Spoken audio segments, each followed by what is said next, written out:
Welcome to Soccer Morning on World Soccer Talk.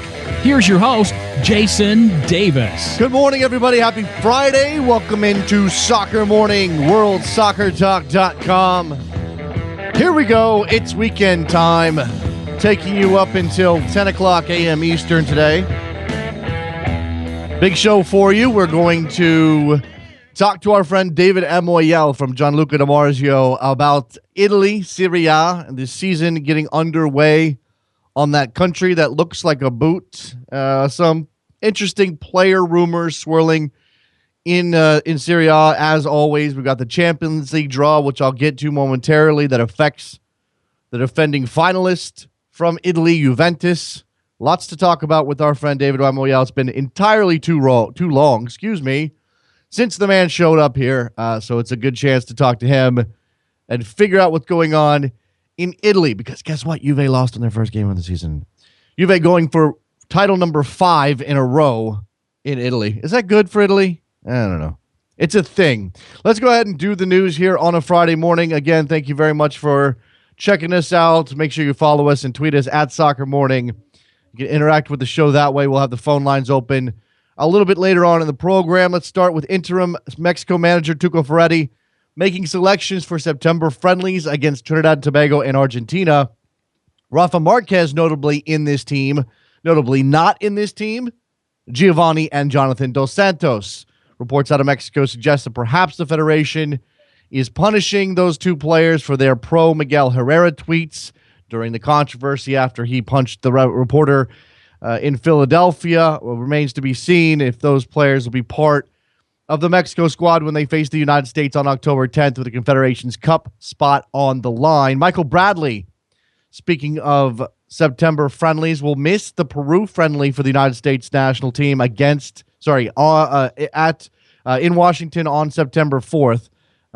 Reports say that TFC has been negotiating with the U.S. Soccer to keep Bradley out of that match. He will remain with TFC to face Seattle on September 5th. Obviously, a crucial match as TFC looks to build a playoff resume in 2015. UEFA Champions League group stage draw happening yesterday in Monaco.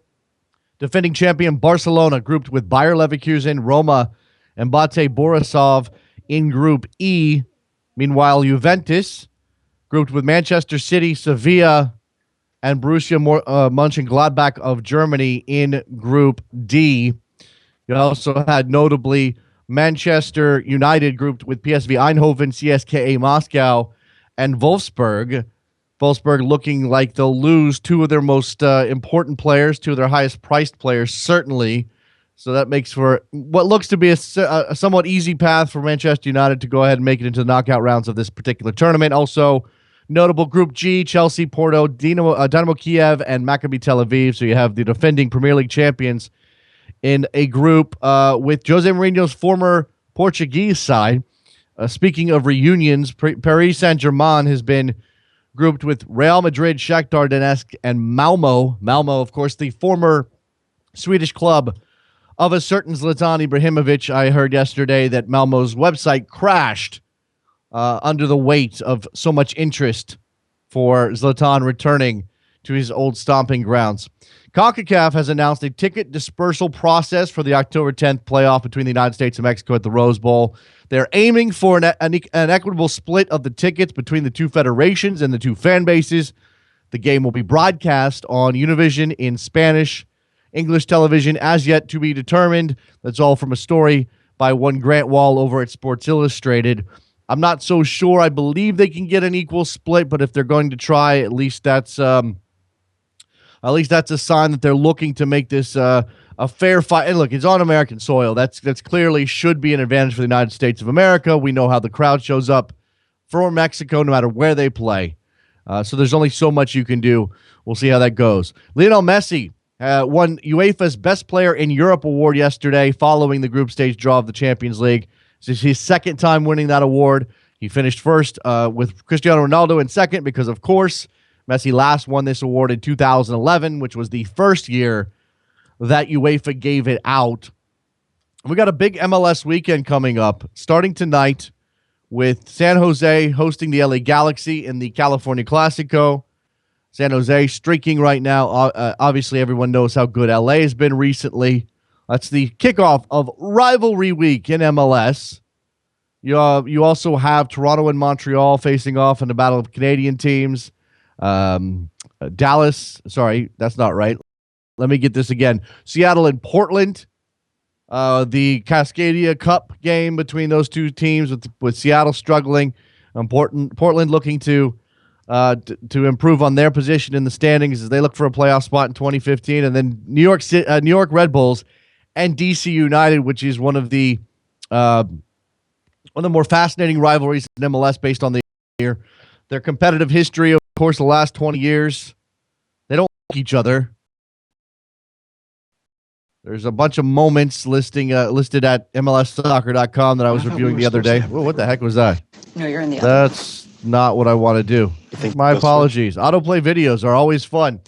On a Friday morning, again, we've got David Amoyal coming up to talk about Serie A in Italy. Let's go ahead and get out of the way. Give him as much time as possible. Should be a good discussion. Thank you very much for listening to Soccer Morning right here on WorldSoccerTalk.com. Make sure you go to the Soccer Morning YouTube page and subscribe. That would help us out a lot. I'll talk to you in a second. Don't go anywhere. Be right back. Face in the crowd, you're talking too loud, but I can't hear you calling. This Sunday, it's the return of MLS Rivalry Week as the New York Red Bulls take on DC United live on Fox Sports 1 at 7 p.m. Eastern. For a different experience, I'd like to invite you to mute the TV and listen to me on Rabble.tv as I share my thoughts and analysis live during the 90 minutes. With Rabble, the concept is simple. All you have to do is tune into the broadcast on TV, press the mute button, and then head on over to Rabble.tv to listen to the broadcast on your desktop, through your iOS app, and now through your mobile browser. You can join in too by posting your questions or observations in the comments section. And if you have an iPhone, install the Rabble TV app and add a comment to the broadcast message board, then listen live via the app. Or why don't you create your own broadcast, call one of your team's games. It's easy. Sign up for free today and try it out. Join me this Sunday at 7 p.m. Eastern for Red Bulls against DC on Rabble.tv, where it's your team and your call.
Welcome back to Soccer Morning on World Soccer Talk with Jason Davis. We're back on Soccer Morning, Friday edition of the program. Thank you very much for being here.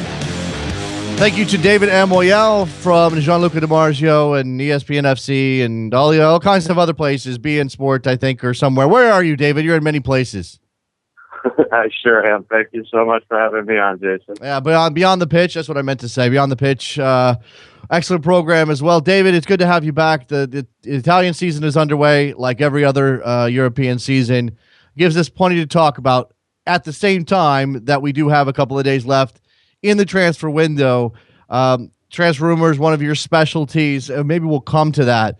But let me start with what happened yesterday in Monaco with the group stage draw of the Champions League coming up. Look, Juve, with their success making a final last year, helping put Italian football back on the map, but certainly put Juve back on the map as a European power. They go into this draw with a chance to back up that performance with another strong run, and they get dumped into a pretty difficult group here with Manchester City, Sevilla, and Mönchengladbach. Is that the worst case scenario? But it's not great either. I agree. Juve was in the first pot. Now they changed the rules a little bit where teams that won the major leagues were in the first pot. So you figured they'd get some help with that. I think overall it didn't go too well for them. The silver lining is we've seen Juve in Europe play up to the level of their competition. In recent years, they've had their best matches against the Real Madrid, the Borussia Dortmund, the clubs of that stature, and they've struggled with the smaller clubs. They played in Denmark and Sweden in recent years and really struggled in those matches. So if you want to be an optimistic Juve fan, you look at the fact that they have a tough group as maybe a good thing because they'll play up to the level of their competition. They will face Llorente, who went to Sevilla this week, so they'll have a familiar face waiting for them there. As for they're going for title number 5 in a row. We will maybe talk some big picture Serie A issues here in a minute, but as they do that, they've gone through a significant amount of transition from last year. Are they simply reloaded, like still holding on to Pogba, and maybe we'll talk about him momentarily, but holding on to Pogba, still plenty of talent in that team, but we know that their last year's squad was reliant on some older players, and now Llorente's leaving. What's that going to be like? It's a great question. To me, I like to think that the match in Berlin against Barcelona, the Juve, by the way, came almost at one point almost looked that they might win, was the last night of the dynasty of that group of players. We saw Tevez, Pirlo, Vidal leave. Those were 3 senators on the team. Llorente left this week. So all of the strikers that were under Conte are now gone. The team has radically changed. So I think that dynasty is over. But I think Juve was very smart. They reloaded this summer. I think they might take one step back to take 2 forward. They acquired a lot of young players. They have a great core of players under 25. They have Morata, Pogba. They brought in Dybala. They brought in Alessandro from Porto. They brought in Rugani, who's considered one of the best defensive prospects in Italy. So they have a great core of players under 25. And I think, that also makes sense to try to keep Pogba long term. They won't be able to offer him as much money as other clubs, but they can say, hey, you can grow with these great young players around you. You're going to have a very good team for years to come. And now they're trying to add Julian Draxler to that mix. And I think if you add him, you have as good a core of players under 25 in Europe. So I think Juve maybe says, maybe this year we're going to take a step back, but in the long term we're going to be better off, and that might entice Pogba to stay with us. Didn't start that well. Opening match day of the year, they lose to Udinese 1-0. What went wrong in that match? Is it indicative of the problems that they're going to have? Just not again, talent may not be the issue overall, but there is going to have to be a settling period. Well, this was the first home loss that Juve had in a Serie A opener at home. This has never happened in their history. So clearly, that is reason to concern. However, I thought in the match they played pretty well.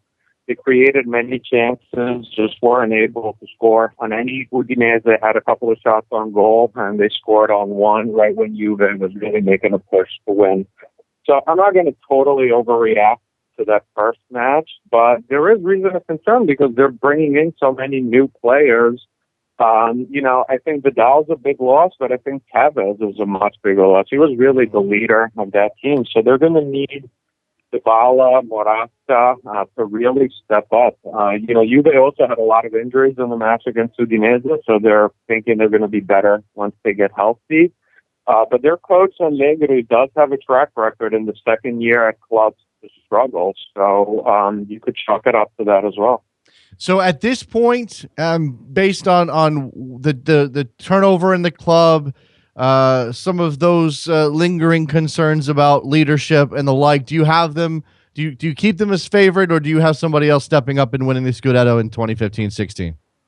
I would give Roma a very slight edge over Juve, but you transfer.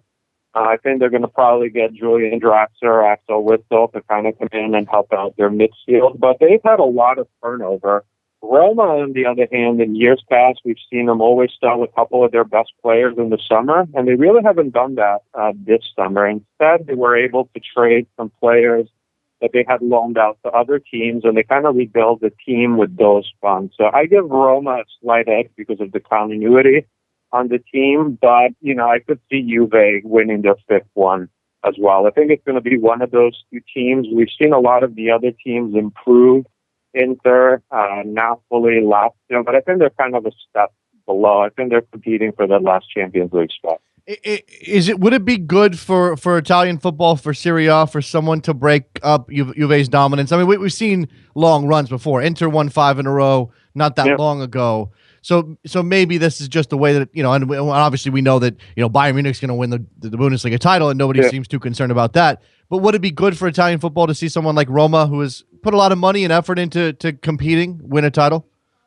I kind of think so. I think, 5 years is a long time. I don't think there's been a team in Italy, has won that many in quite some time. So I don't think it's such a bad thing. And I think, Juve fans are going to be happy hearing me say that. But at the same time, I really believe they're taking maybe one step back this year to take two forward. All those young players, long term are going to be really great. So I think if Juve, as long as they finish second and go straight to the Champions League and develop their young players, they might be better for the long term. And for the league, might bring a little bit of variety. We've seen, Roma, who has investors from North America, make a big commitment to the squad. Maybe them winning might entice even more people from abroad to invest in Italy. So maybe it wouldn't be the worst thing in the world.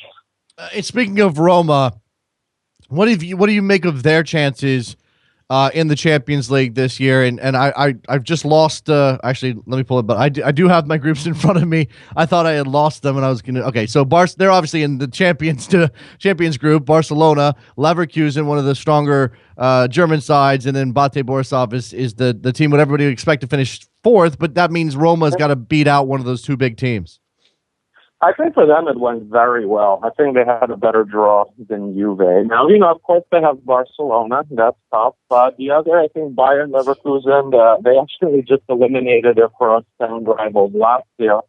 So they could try to kind of advance their big rivals by eliminating. I think Roma definitely a slightly better team than Leverkusen. So I think they have a good chance. What's interesting too is Barca's coach Luis Enrique, who won the treble, he used to coach Roma, really struggled as the coach there, so he'll be returning there. I think Roma set up pretty nicely to do well in Europe. The thing with them is they have very good wing players, and we've seen that really helps in Europe. Salah, who was really sensational for Fiorentina, is now on the squad with them. So they've always been kind of well equipped to do well in Europe. And I think this group should allow them to get through. And then after that, it all depends what you get in the draw, but they could do to make some noise in Europe this season. David, all right, so you've identified Roma maybe having a slight edge over Juve because of the change there in Turin. Those two teams are clearly the class of Serie A at the moment. Last year, Juve finished 17 points ahead of Roma, and Roma and Lazio, obviously crosstown rivals, right there, second and third. Fiorentina, Napoli, Genoa. Is there a clear division again? Juve, Roma, everybody else, and then who is everybody else, and maybe who has the capability of not springing a surprise necessarily, but certainly consolidating that position behind those two powers? Yeah, I kind of put Juve and Roma ahead of everyone else. After that, there's some really interesting teams. I think Inter made a lot of really good moves on the transfer. They really improved their defense. They brought in Miranda from Atletico Madrid, Murillo, who was really sensational in the Copa America for Colombia. So I think they've really improved their back line. They brought in Condoglia for the midfield. They lost Kovacic for a big fee to Real Madrid, but they really hadn't figured out really how to use him. So I think it kind of makes sense to turn the page. They're still trying to be active in the last few days of the transfer window.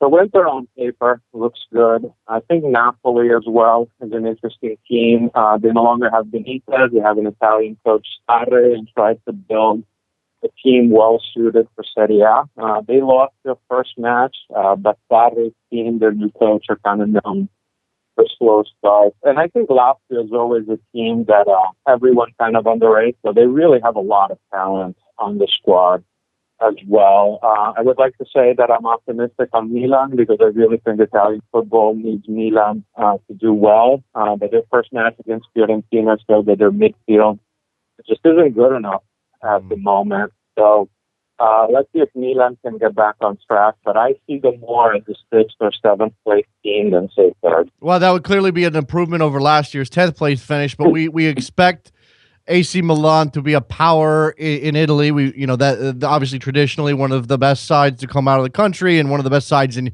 European history, and it hasn't gone well recently. Now they've added, not that this is going to be the difference between winning and losing and finishing in the top 5 or reaching their goals in this season, David, but they added Mario Balotelli on loan from Liverpool. It's the return.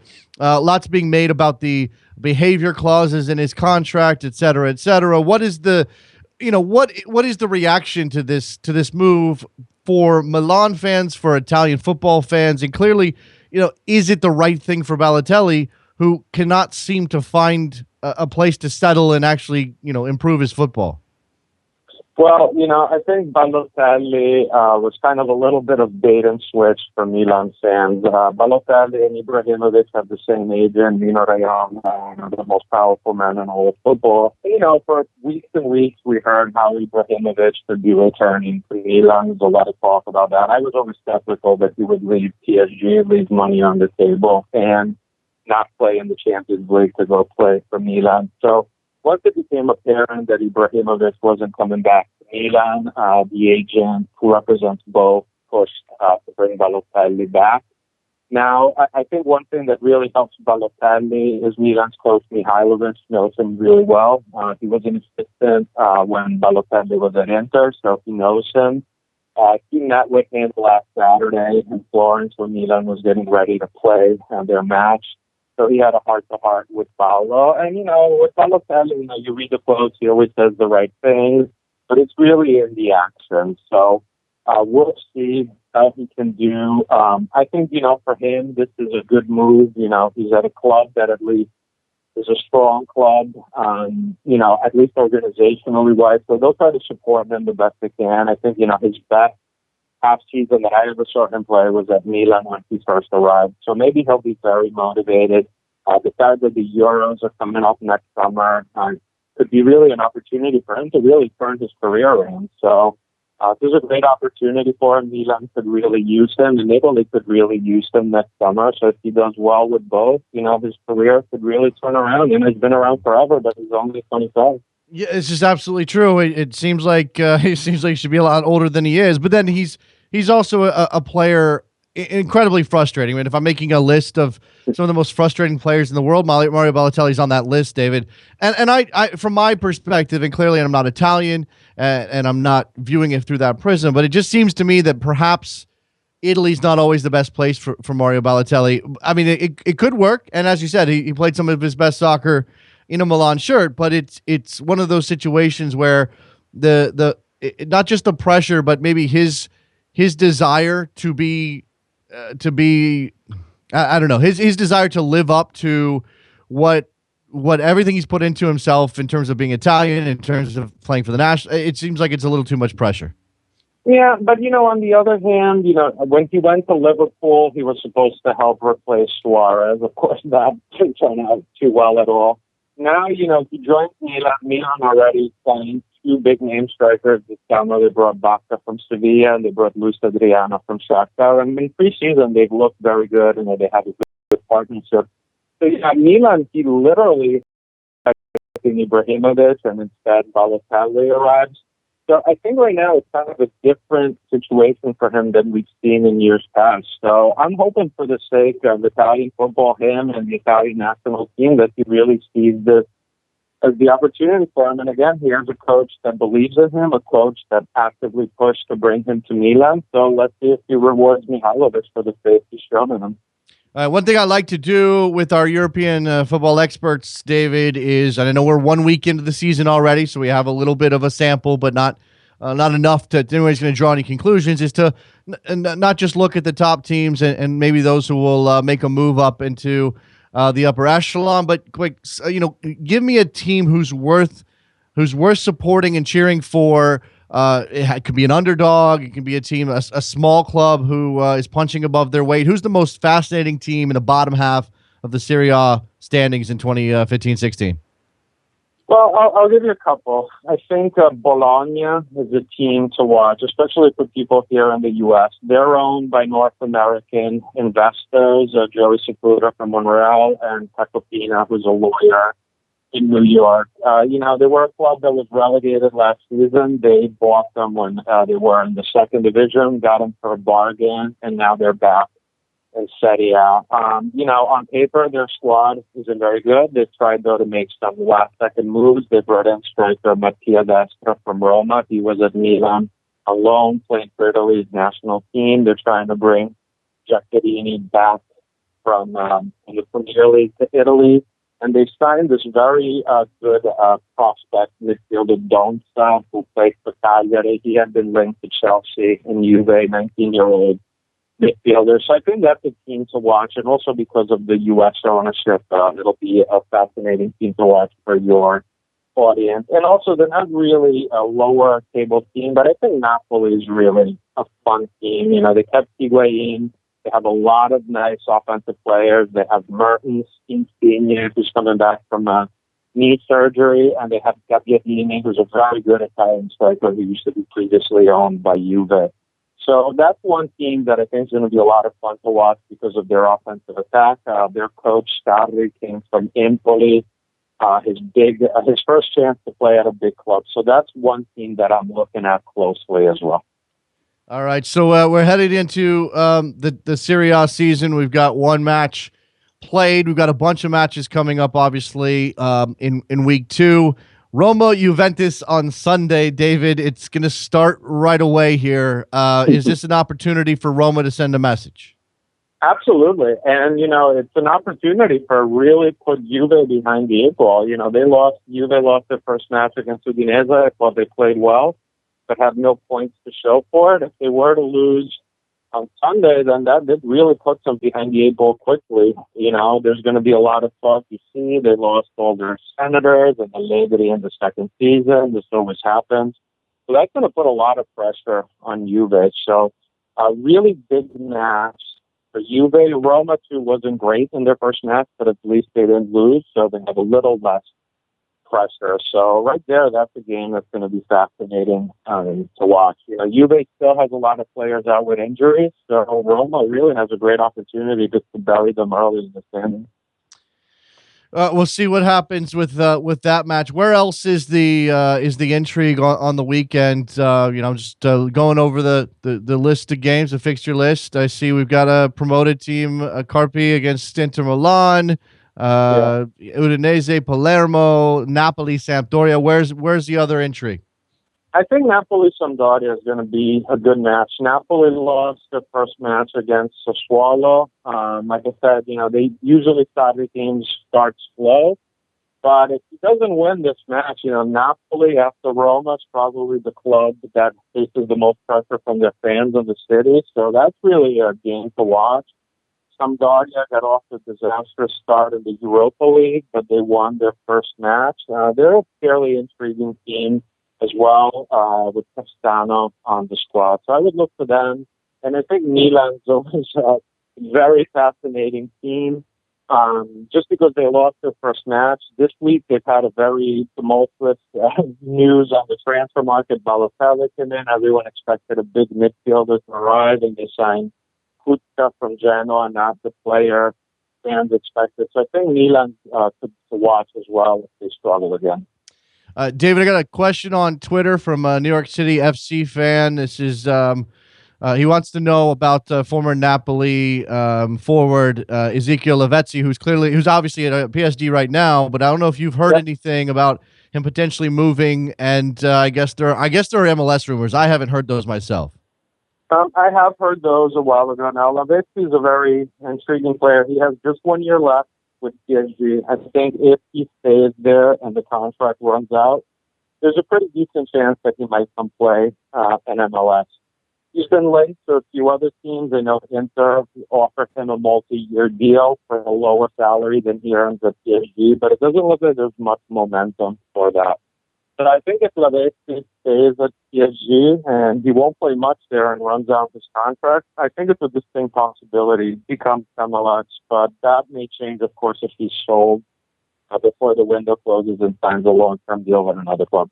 Now this brings us to Paul Pogba, the Juventus midfielder, who obviously has been the subject of a lot of rumors. He's an incredibly talented young player. PSG mentioned in for him as well. You have been consistent in your belief that he probably doesn't move until after Euro 2016. Yeah. That seems to be the case. Is that what you believe? It's still going to, I mean, we've only had a couple of days left in the transfer window. I've got people calling me up and asking me how anybody could turn down $100 million for him, which is what I've heard. I don't know if he's valued at that, but clearly there's a lot of heat around Pogba. Does he stick at Juve this season? Yeah, I think, this summer, almost certainly. Look, I've covered transfers long enough that, I know that anything can happen, but I'd be very surprised if he leaves Juve by the deadline in Italy is Monday, in England it's Tuesday. I really think he's going to stay put. For a couple of reasons. When Juve sold Vidal to Bayern Munich, they got $40 million. They were thrilled with that return, considering Vidal was 28 and coming off a so-so season. And when a player of that caliber left, Juve's president said, no matter what, we're going to hold on to Pogba because we've also lost Pirlo and Tevez. So I really thought it was a case of Vidal or Pogba, and Vidal left for Munich. They just gave Pogba the number 10 jersey. Adidas is Juve's new jersey sponsor, and they really wanted a high-caliber player to take that jersey at Juve. That's really an iconic one. So I think it really would have been tough for Juve to sell him, even for a huge offer. Chelsea came knocked in last weekend, but Juve told him he's just not for sale. There are a lot of people who think the agreement's already in place for Pogba to go play for Barcelona next summer once the transfer ban expires. I don't know if that's necessarily true, but it wouldn't surprise me either. That's a team that makes a lot of sense for him. So maybe that's another reason, if you believe that theory, why he wouldn't move this summer. So, for him, he's only 22. The Euro's coming in France, his home country. He wants to prepare for it at a club where he's comfortable at Juve, rather than going to a new team and face the pressure of being the new star that was paid a fortune on a new club, getting ready for Euro. So to me, when I look at it from his perspective and Juve's perspective, it makes a lot of sense that he would stay this summer. And like I mentioned earlier, Juve brought in a ton of young players. He might say, hey, this is really the team to be on long term. So I think they're really trying to do all they can to convince him to stay. All right, let me quickly just address the Italian clubs that are in the Europa League, David. Napoli, Sure. Lazio, Fiorentina found out their draw this morning. Don't know if you have any particular thoughts. Napoli was put in Group D with Club Brugge, Legia Warsaw, and I'm not even going to try the team that knocked off Celtic in the Champions. Sorry, and then you have I'm missing Lazio. Where are they? Dnipro, Lazio, Saint Etienne, and Rosenborg. The Italian teams have taken this tournament seriously. Yep. They Juve obviously used it as a jumping off point to get back to their European success. Is any of these teams set to make a run? I think, one team that I think would do very well in Europe is Fiorentina. Now, I think, Lazio had qualified for preliminary round of the Champions League. They lost to Leverkusen. So there's always kind of a hangover when that happens. Napoli had that when they were eliminated from Bilbao at the same day last year. So I think Fiorentina is really an intriguing team. They have a new coach, Paulo Sousa. They looked fantastic against Milan in the first match of the season. During the preseason, they beat some big-name teams. They beat Chelsea. They beat another big team. I forget which one. So there's a lot of momentum for it. They look pretty good, and Giuseppe Rossi seems to be ready to come back very soon. So I look at Fiorentina as a team that could do really well. Like you mentioned, Italian teams have been more trying harder in the Europa League because by winning it, you can go to the Champions League. So I think that there's that enticement that was missing in years past. So the team to watch that I would say is Fiorentina. I think Lazio, talent-wise, could do really well, but I just don't know how much they're going to care about the competition since they were hoping to be in the Champions League. All right, last thing I want to ask you about, David. I don't know if you have any particular insight in this, but I'm sure you have some sort of assessment. Obviously, Andrea Pirlo moving to New York was a big deal. He's a marketing coup, if nothing else. There were a lot of questions about his fit in a league like MLS, whether or not he, with obviously lesser talented teammates, whether he would be as effective. I don't think it's as bad as it was when he first got on the field for NYCFC. Recently, but it's not been great. Do you know anything about how he's settled in and maybe how he's feeling? Because David Villa's in the press saying, I need better teammates. We haven't heard anything out of Pirlo on that front. And then just in general, his fit in MLS at this point in his career. Great question. I'm actually going to be in New York tomorrow to cover the game, so I'm looking forward to that. Well, what I can tell you is that Pirlo, I always felt, would kind of struggled a little bit because both Juve and Italy really set him up to succeed in the later stages of his career. Juve played a 3-5-2 formation when Pirlo played to kind of give him a lot of help in the midfield to kind of protect him, and they were rewarded with that. Italy plays usually a similar style.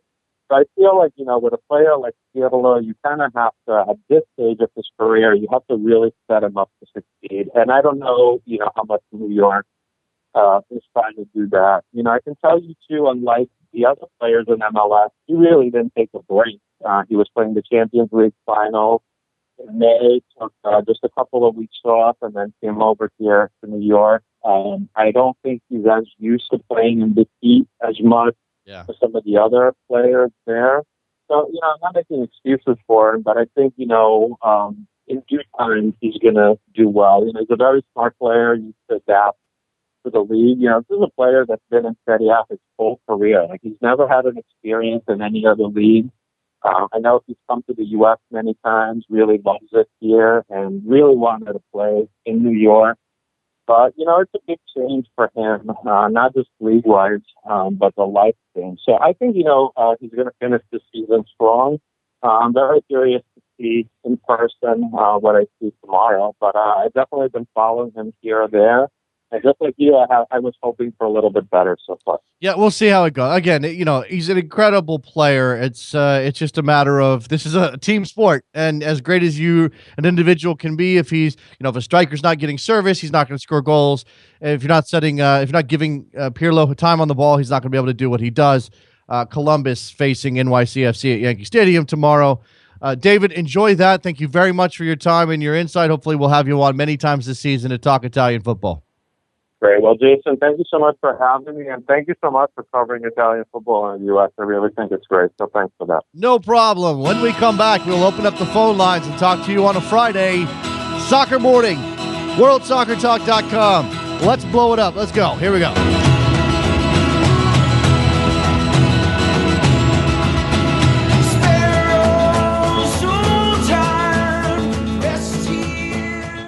This Sunday, it's the return of MLS Rivalry Week as the New York Red Bulls take on DC United live on Fox Sports 1 at 7 p.m. Eastern. For a different experience, I'd like to invite you to mute the TV and listen to me on Rabble.tv as I share my thoughts and analysis live during the 90 minutes. With Rabble, the concept is simple. All you have to do is tune into the broadcast on TV, press the mute button, and then head on over to Rabble.tv to listen to the broadcast on your desktop, through your iOS app, and now through your mobile browser. You can join in, too, by posting your questions or observations in the comments section. And if you have an iPhone, install the Rabble TV app and add a comment to the broadcast message board, then listen live via the app. Or why don't you create your own broadcast, call one of your team's games. It's easy. Sign up for free today and try it out. Join me this Sunday at 7 p.m. Eastern for Red Bulls against DC on Rabble.tv, where it's your team and your call.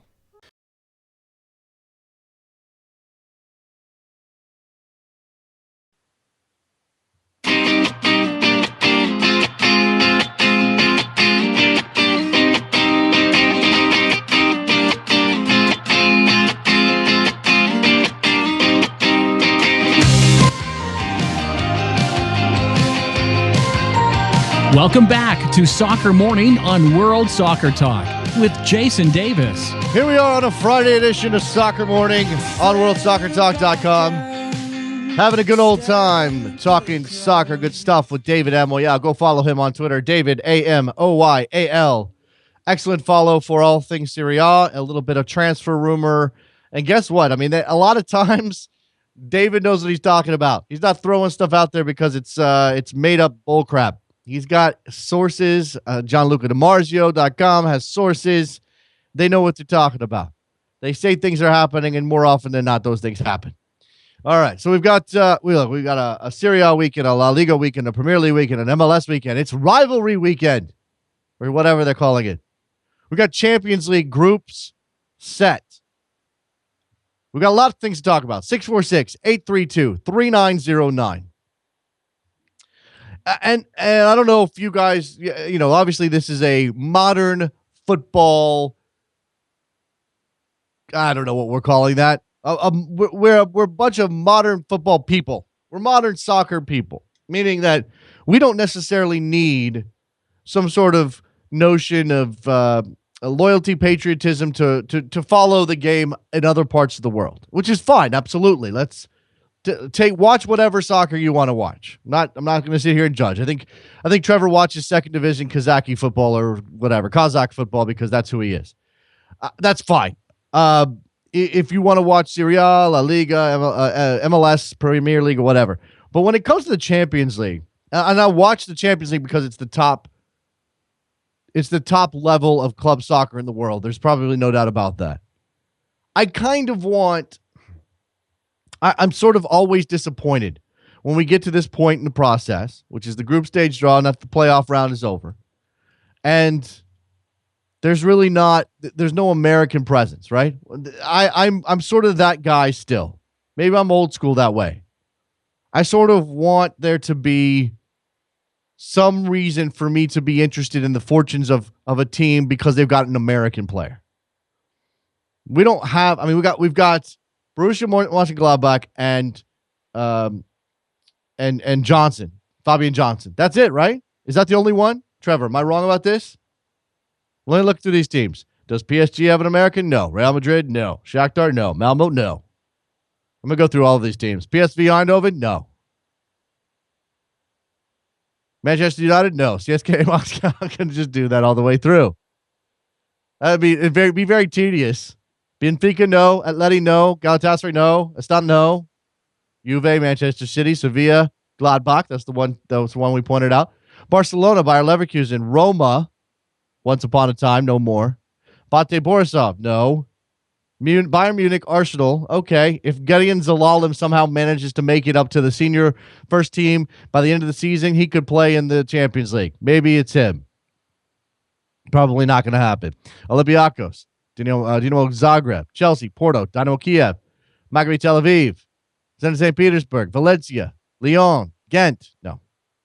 Although Ghent has been connected to Jassi's artist, right? Is that one of the teams? Or is that Genk? That's Genk or something. I'm getting my Belgian teams confused. Let's go to Roberto. What's up, man? It's Jed over Genk. Yeah. That's interested. Yeah. What's up, man? Are you in the bathroom? No, I'm not. Okay. All right. Don't talk to me from the bathroom, Roberto. It's weird. Oh, man. I don't know if did I say that? Did I say that yesterday? I don't know. Did you? I don't know. I heard you say something over Juventus and Manchester City. I may have talked about that group. I think, there's four very strong teams in that group. You could see any one of them getting out. So I don't know what I had, Roberto. It was all gut. Are you calling me out on my own show? No, I'm asking you. Who do you think will finish first and second? Well, I mean, look, again, Juve's gone through a lot of change. I think City gets out of the group, even though they've shot themselves in the foot before. I mean, they've made it to the knockout rounds. Let's say, and I don't know about Gladbach right now. I don't know enough about them. They didn't start the season very well in Germany. That's true for Juventus. City's on fire, so let's go with City and man, I want to say Sevilla actually. No, I say Juventus. I still think Juventus. All right, so City and Juventus in that order. Yeah. And I think Roma will finish above Bayer Leverkusen. Okay. And Barcelona too. Okay. So Barca. What else? Do you have any predictions of any other group? I did this yesterday briefly on Sirius XM. I think I forgot that I did it there. PSG and Real Madrid get through in Group A. United. In that order? No, Real Madrid, then PSG. Okay. Well, I mean, again, a team that started the season kind of poorly in Real Madrid under a manager that a lot of people don't have any faith in. So we'll see. I don't think they're going to go completely sideways. I still think Real Madrid wins that group. Manchester United and not Wolfsburg. Man, that group is wimpy, isn't it? I pick Wolfsburg. You pick Wolfsburg? All right, so United and Wolfsburg probably in that order. In Group C, I will go with Atletico Madrid and Benfica. We already talked about Group D. Group E, you said Barcelona and Roma. I'll go with that. Group F, it's Bayern Munich and then Arsenal. Group G, it's Chelsea and then Porto probably. I don't know enough about Kiev right now. And then Group H, it's maybe. I mean, I guess Zenit and Valencia, but Lyon maybe. I don't know. I think Valencia, Lyon in that order. Okay, so you don't have Zenit challenging there. No.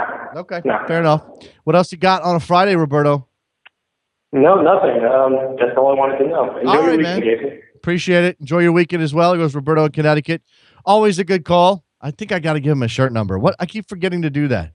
Roberto, call me back. We'll give you a shirt number. I think I have my file somewhere, which is there's 4 names on it because I keep forgetting to give people shirt numbers. And if you're a regular caller and you contribute to the show, I can find it. I may just decide for no real reason to give you a shirt number at some point. I think we've got a couple. Let me see if I can pull up my my list of numbers here. This may not be complete. Oh, Roberto does have a number. He's number 13. My bad. Washington's number 5. Rick and Philly, who we haven't heard from in a while. Rick, am I going to have to strip you of your number? Rick and Philly's number 14. Eddie in Brooklyn is number 7. And Roberto's number 3. And then Robert in LA, I think, is number 11. If you have, nobody's taking 7. Nobody's taking 10. Nobody's taking, what other numbers would you really want? 8. There are lots of numbers available. 646-832-3909 is the phone number. We're here until exactly 10 o'clock on a Friday, so call me up, keep me company. Let's keep this rolling. We got a lot to talk about. I mentioned rivalry weekend in MLS. It's gimmicky. The league decides to put all these rivalries together on one weekend, a couple of them anyway, to better sell the league. I don't really have a problem with that necessarily. We always have that question of what makes for a real rivalry and whether or not there is a legitimacy to something like Red Bulls and NYCFC in its first year. I don't think you have that problem this weekend because I think there's a couple of things on a checklist for a rivalry. I think geography can be a major part of it. If you've got the geographic element, it really doesn't matter if anybody thinks it's not legitimate because you haven't played each other enough, et cetera, et cetera. I think in this case, this particular weekend, you got LA and San Jose. They have a long, rich MLS history of playing each other, playoff games, incredible comebacks from the Quakes back in the day. Obviously LA has been dominant recently, but San Jose always plays them very tough. Despite that fact, you have Landon Donovan having played for both teams, and Alan Gordon having gone back and forth. There is a legitimate shared competitive history that makes that a real rivalry. I don't care if you want to call it the California Classico or not, but it's certainly a thing. Let's go to Gio in Texas. Hey, Gio. Hey, how's it going, Jason? That's going well, my friend. Hey, so I wanted to talk about you had mentioned not having a rooting interest as far as Americans go in the Champions League. Yeah, we're just not there yet. As a country, we haven't delivered those players. I mean, at the same time, though, Gio, and I'll let you get to your point here, but I'm looking at this. I'm looking at those groups, and I'm thinking to myself, maybe we should just be pushing American players towards clubs like Malmo or Astana, which I think is in. Where is Astana, Trevor? Is that the Kazakh club? or Bate Borisov or Zagreb, or even Maccabi Tel Aviv. I mean, if we can't get our American players into Barcelona, Real Madrid, Bayern Munich, then why not go for some of those Ghent? I guess we got to send some more kids to Belgium apparently.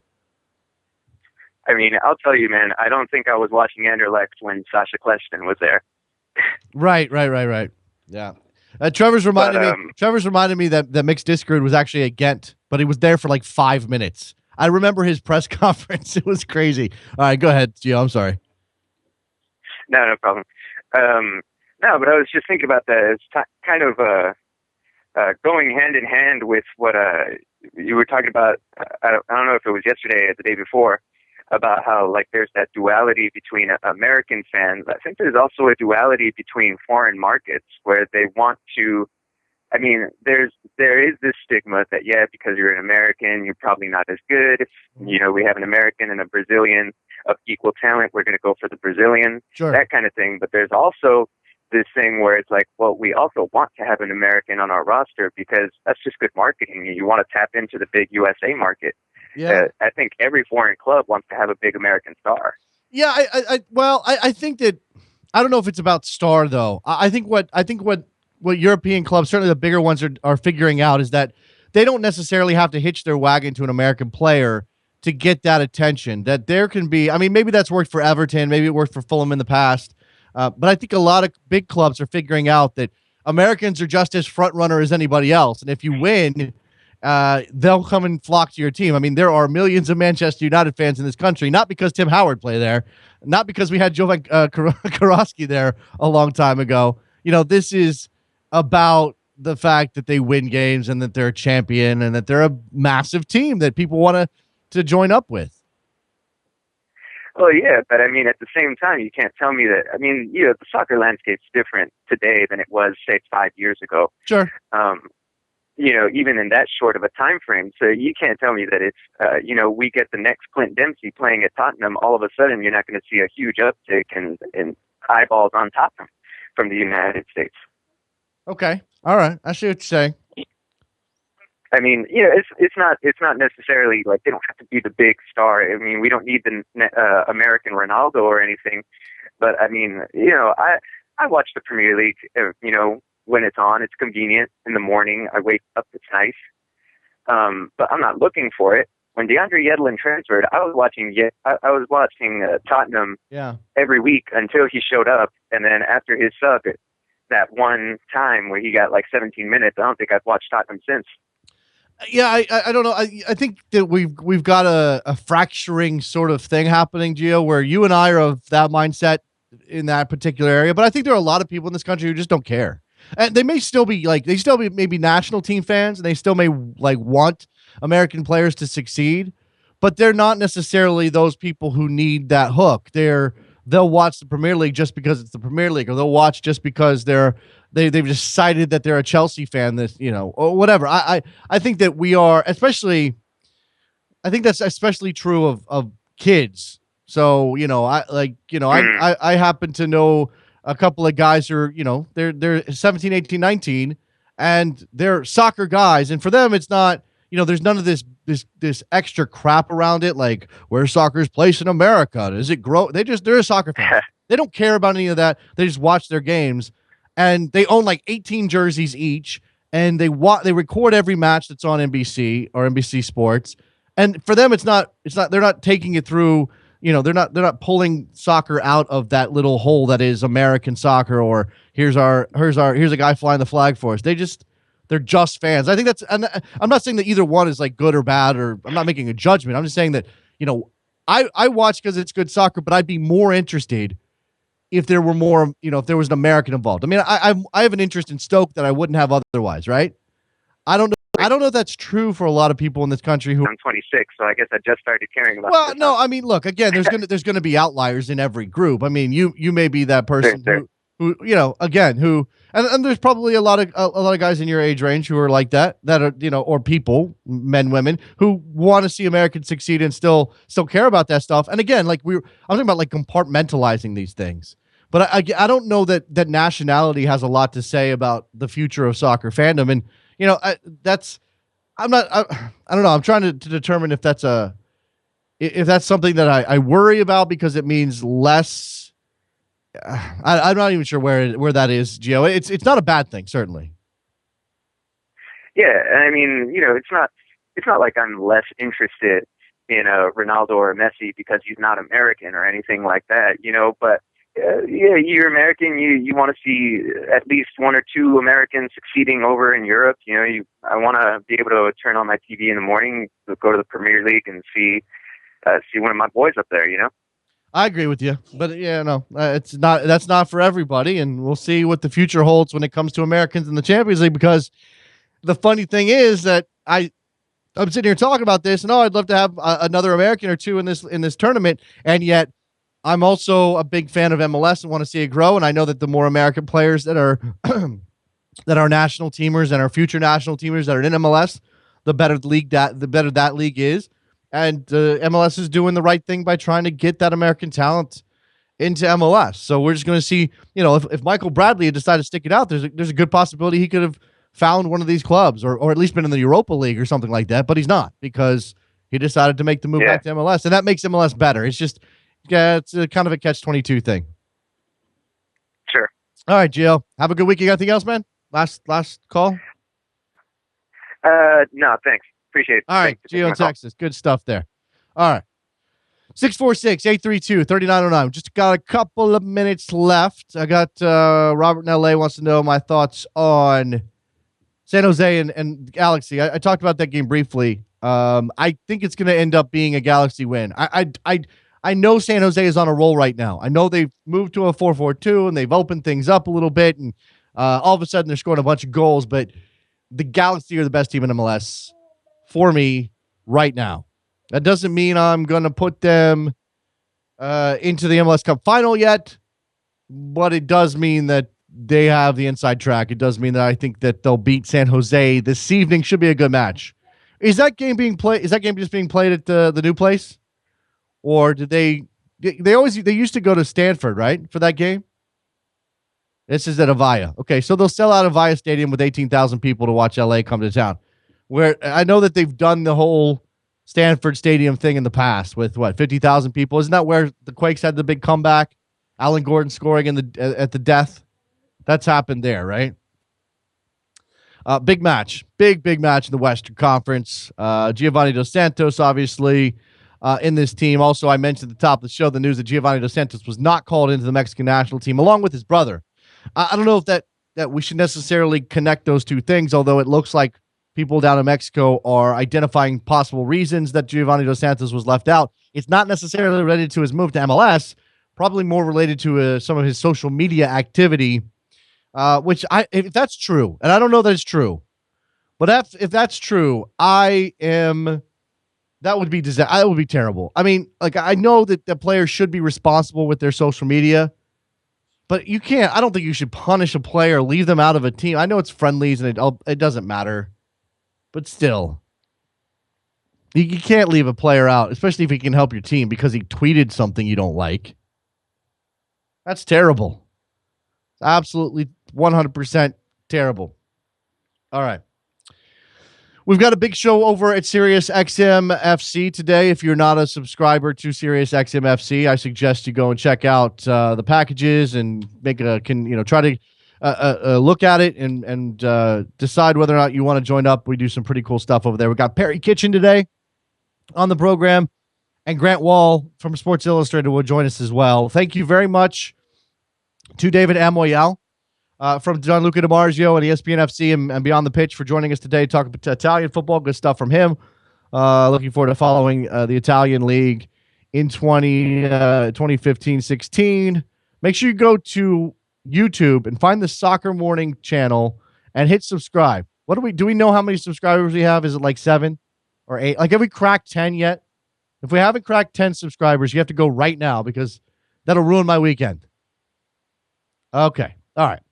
That'll do it. Go to backheel.com/store as well. Buy yourself a mug. I need to get a drink of this water because I don't know what's going on here. All right. We'll see you guys on Monday. Big show then.